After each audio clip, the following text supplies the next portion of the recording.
नई पौध। कितने पौधे तो पहले ही आंगन में लगे हैं, फिर एक और नया पौधा लगाने की जरूरत ही क्या है नंदनी? अविनाश ने कहा। अपनी फुलवारी में एक और नन्हा पौधा रोपते हुए नंदनी बेहद खुश थी। उसे ये नन्हे पौधे अपने बच्चों के ही समान लगते थे, पर कुछ समय इतने सघन और ऊंचे वृक्ष भी थे जो छोटे पौधे तक सूर्य का प्रकाश पहुंचने ही नहीं देते थे। और ऐसे में नतीजा ये होता था कि छोटे पौधे बिना पोषण मिले मर जाते थे। कई बार कटाई छटाई तो होती थी, पर यह कोई स्थायी उपाय नहीं था। सीमित साधनों के चलते घर के आंगन या बगीचे को बड़ा कराने में भी अविनाश असमर्थ था। अविनाश और नंदनी के 3 बेटे हैं, जिन्हें माँ बाप का अथाह प्रेम मिलता है, पर कहीं ना कहीं नंदनी को एक परी जैसी बेटी की भी अभिलाषा थी, जिसे वो सजाए सवारे, उसके नखरे उठाए और बड़ी होने पर उसके साथ दिल की बातें साझा करे और एक दिन उसका कन्यादान कर कुछ पुण्य कमा ले।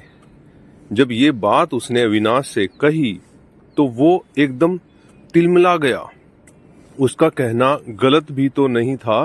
नंदनी, बेटी की चाह में पहले ही 3 बेटों का बाप बन चुका हूँ, तुम फिर वही बात बोल रही हो। क्या तुम्हें पूरा भरोसा है कि इस बार बेटी ही होगी? अविनाश के सवाल ने नंदनी को उलझन में डाल दिया। ये कैसा सवाल है? इसका क्या भरोसा कि इस बार बेटी होगी? नंदनी ने जवाब दिया, जब तुम ये सत्य जानती हो तो इतना बड़ा रिस्क लेने की जरूरत ही क्या है?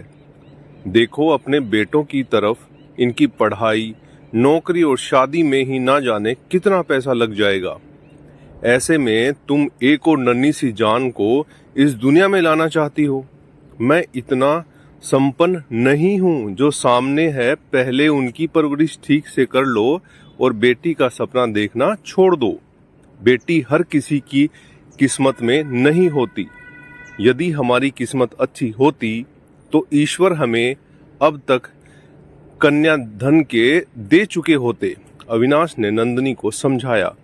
नंदनी फौरन उठी और 1-2 हफ्ते पहले लगाई पौध, जो सूरज की किरणें न पहुंच पाने के कारण मरने की कगार पर थी, उन्हें बगीचे की भूमि से निकालकर अलग अलग गमले में रोप कर बालकनी में उजली धूप में प्रेम से रख दिया।